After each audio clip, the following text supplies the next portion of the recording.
سلامونه ملګرو، زه ورور راغیم او تاسو ته د یوې نوې کیسې سره راغلی یم. ملګرو، نن چې موږ تاسو سره کومه کیسه شریکوو هغه د یو عادي منځنۍ کورنۍ هلک غیر عادي او په زړه پورې کیسه ده.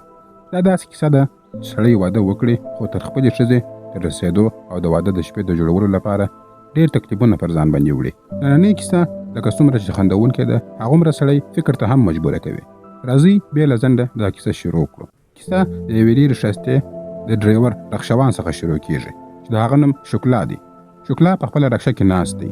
په رکشه کې دننه د سوناکشي سونا پوسټران لګېدلي دي. داسې ښکاري لکه د شکلا چې ټوله دنیا همدا سوناکشي وي. په موبایل کې د ورور هغه ویډیوګانې ګوري او کرار خاندي. په همدې وخت کې یو نااشنا سړی رخشې ته ورخیږي او ورته وایي وروره سایان ته ځې؟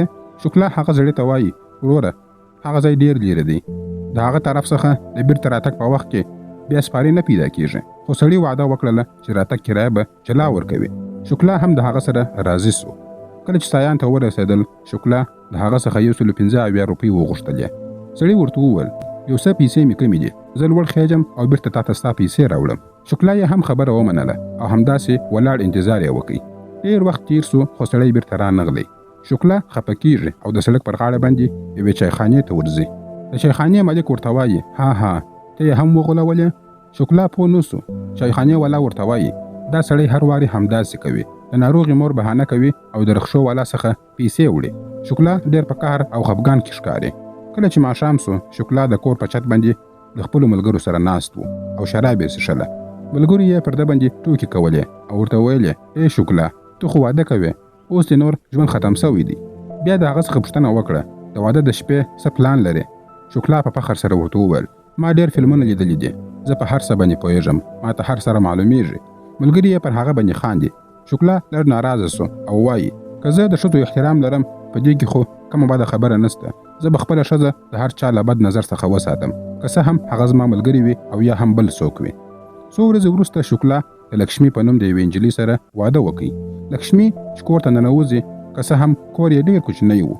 ټول ګاونډیان یې د لیدو لپاره هلته کور ته راغلل. د شکلا مور د واده د خرچو په اړه باندې تانې شروع کړلې او ماشومان یې د کور څخه وشړله. لکشمي ته یې وویل ورسه یو ګیلاس اوبه راوړه. له اولې ورځې څخه کارونه شروع شول. شکلا چې دا حال ولیدی لږ په غوسه سره یې مور ته وویل مورې دا خو اوس دستي راغلې ده، لږ استراحت باید وکړې. مور یې په قهر سره ورته وویل که ته دومره پر دې باندې رحمېږې نو ورسه ته یې خپله راته راوړه. لکشمي هیڅ نه وایي، ولاړه چې اوبه راوړي او چای پخې کړي. د شکلا پلار تلویزیون ته ناست و او مور یې هم ورسره کښېنستله. د کور رښتینی حالت ورو ورو ښکاره کېدی. لکشمي په اشپزخانه کې د لومړي ځل لپاره چای جوړوي. د هغې په مخ باندې ویره او د نوي چاپېریال احساس ښکاره کېږي. شکلا له لیرې څخه ورته ګوري، فکر کوي نوې ناوې ده او مور مې د تلویزیون مخې ته قراره ناسته ده. کله چې شپه سوه شکلا د هندارې مخې ته ځان برابروي د یو نوي ژوند د پیل لپاره. د باور د زیاتوالي لپاره یې یو څه شیان په جیب کې داسې پټ کړي دي. په مخ یې د ماشومانو غوندې خوشحالي ده خو په کور کې هماغه زوړ حال دی. مور او پلار یې د تلویزیون مخ ته قرار ناست دي. شکلا د تلویزیون خواته ورځي. مور یې ورته وایي آیا ته چینل بدلول غواړې؟ لیرې سه. شکلا وایي تلویزیون بند کړي یو څوک به ویده کېږي. مور ورته وایي که ویده کېدل غواړې لاړ شه ویده سه، ولې دلته د خراب مخ سره ولاړ یې؟ شکلا په خفګان سره ورته وایي نو بیا تاسو ماته ولې واده راوکئ؟ مور ورته وایي خلک وایي چې د مېرمنې سره د واده په اوله شپه باندې نزدېکت مناسب کار نه دی. شکلا ډېر غوسه سو او له ځانه سره یې وویل یو ورځ به دا تلویزیون زه حتما ماتومه. څو ورځې وروسته بالاخره د دواړو په برخه کې یو څه یوازیتوب راغلی. یو بل ته سره ګوري، ورو ورو نږدې کېږي. شکلا د محبت څخه ډک لاس د لکشمي پر لاس باندې کښېښودی. شرم، مینه او نرم احساس په دواړو کې ښکاره کېږي. خو ناڅاپه لکشمي په ویره سره چغه ووهله. ټوله کورنۍ راکښېنستل. مور یې ورته وویل څه وسول؟ لکشمي په ویره کې وایي هیڅ نه. خو مور یې شکمنه سوه. شکلا ته یې وکتل او ورته ویې ویل آیا تا یو څه کړي دي؟ مور یې په قهر سره پر هغه باندې بیا امر وکړي له نن څخه به وروسته لکشمي زما سره ویده کېږي او ته به له خپل پلار سره ویده کېږي. شکلا قرار ولاړی لکه هیڅ ارزښت چې دی په دې کور کې نه لري. سبا سهار هماغه حالت و. مور او پلار یې تلویزیون ته ناست دي. شکلا چای څښي او لکشمي ته له لیرې څخه ګوري. لکشمي لا هم غریبه، ناارامه او نوې ښکاري. په همدې وخت کې یو چا دروازه وټکوله. حتی د ډېرو ټکولو سره یې دروازې ته نه دي ور ولاړ سوي ځکه چې دوی تلویزیون ته ناست دي. په غوسه سره شکلا په خپله دروازه خلاصه کړله. کله چې یې وکتل خور یې راغلې وه چې نوم یې روپا ده. د هغې پر مخ باندې غوسه او په سترګو کې یې اوښکې وې. خو کله چې کور ته ننوتله په ژړا سوه، خو له سترګو څخه یې یوه دانه اوښکه هم نه ده راوتلې. شکلا حیران سو چې څه روان دي. روپا وویل: وروره، په هغه کور کې چې تا زه واده کړی یم هلته ته کله ورغلی یې او د هغه کور حال تا لیدلی دی؟ روپا په ژړا سره د خپل خاوند سنیل شکایت پیل کړي او ویې ویل: وروره، هغه د خپلې مور غلام دی، زما خبره هیڅ نه مني. مور یې هره ورځ ماته تانې راکوي، وایي تا لا تر اوسه پورې یو اولاد هم نه دی پیدا کړی او دا ځل سنیل زه په سپېړه سره ووهلم. شکلا لږ احساساتي سو او خپلې خور ته یې د تسلۍ خبرې وکړې. هغه ورته وویل: روپا، د یوې نجلۍ اصلي ځای چې دی د هغه د خاوند کور دی. خو د شکلا مور یې خبره پرې کوي او په قهر سره ورته وویل: نه داسې به هیڅ نه کېږي، زه د هغو خلکو څخه نه یم، زه ډېره سخته ښځه یم، موږ چاته سر نه کښته کوو تر څو چې سنیل خپل ځان ته جلا کور ونه نیسي، زما لور به همدلته اوسېږي. دا ټوله کیسه لکشمي د لیرې څخه کتله. هغه کور چې باید د نوي واده په خوښیو سره ډک سوی وای هره ورځ په کې نوي جنجالونه جوړېدله. یو څه وخت وروسته بیا دوی ټوله د تلویزیون مخې ته کښېنستله. مور، پلار، روپا او لکشمي ټوله بې وسه ناست وه. په همدې وخت کې روپا لکشمي ته وویل: زما سر خوږېږي، یو ګیلاس چای راته جوړ کړه. او عجبه خبره خو دا ده چې روپا لکشمي ته ورنداره هم ونه ویله، بلکې ورته ویل چې ولاړه سه. لکشمي قرار ولاړه سول او اشپزخانې ته ولاړه. شکلا د باندې د تګ تیاری کوي. د کور حالت یې ډېر زړه ورخراب کړی و. پورته یې وکتل، ویې لیدله چې لکشمي یوازې ولاړه ده. د دواړو په سترګو کې ډېرې نالوستې خبرې وې. شکلا هغې ته وکتل، بیا له کوره څخه ووتې.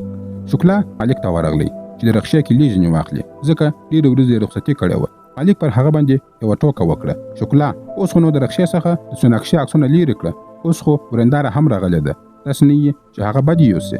شکلا خاندي او هغه ځای څخه په کراره سره ووتې. ورځې تېرېږي. په ورځني سفر کې ډېر خلک د هغه په رکشه کې کښېنستله. هر یو په خپلو فکرونو کې ډوب و. خو شکلا د ډېر آرام طبیعت خاوند و. ډېر وخت یې د چا خبرو ته هېڅ پام نه کوئ. غلی غوندې به په رخشه کې ناست و. ماښام خواته ستړی کښېنستی او سمندر ته ولاړی چې لږ سکون پیدا کړي.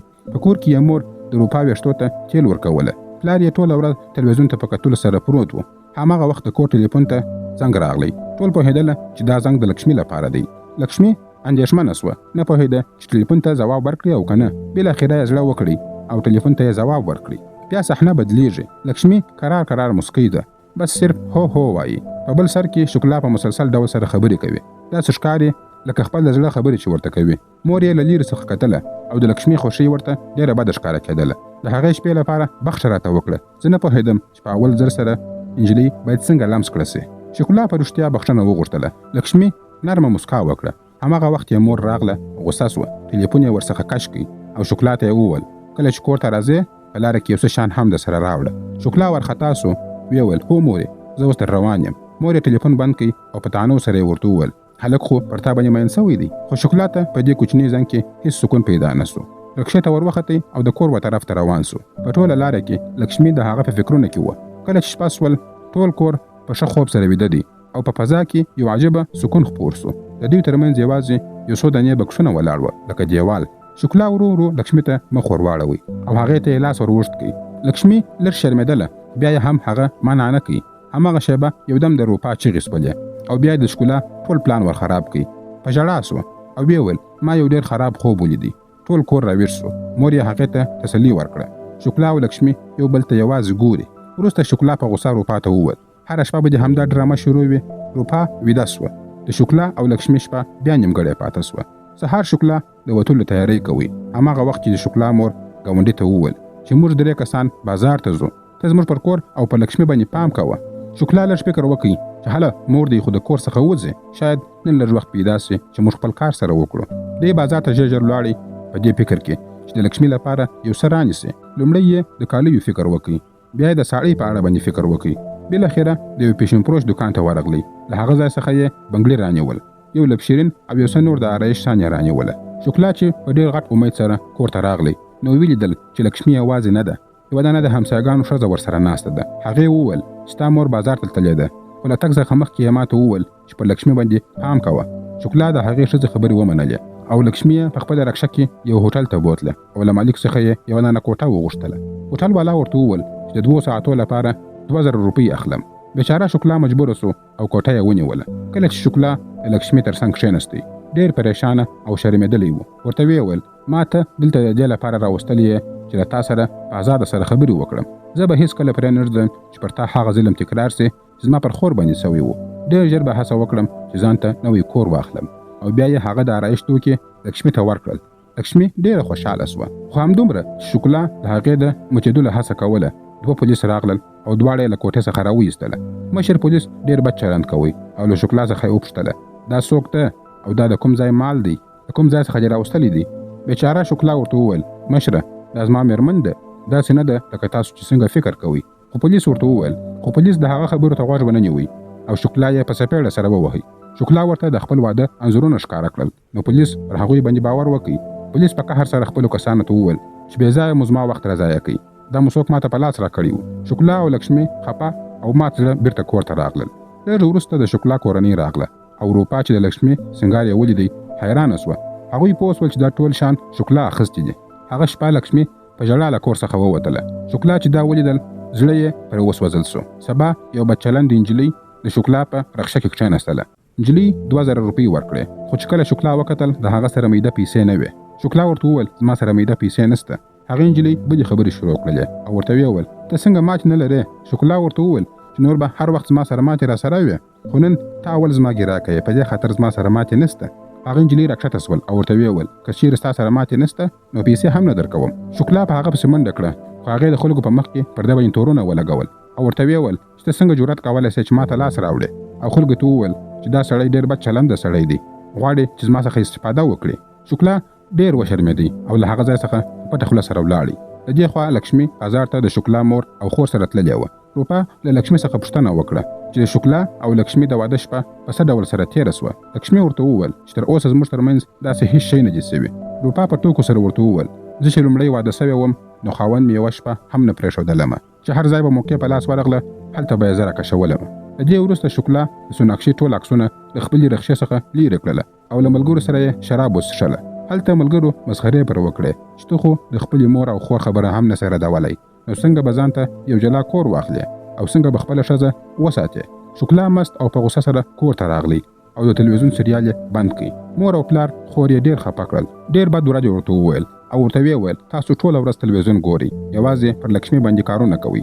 هغه ستاسو مزدوره ده که څنګه چې ټوله ورځ پر هغې باندې امرونه کوئ، بل کار نه لرئ چې یوازې تلویزیون ته ناست یاست. سبا یې ولیدله چې روپا له کوره څخه پټه وځي.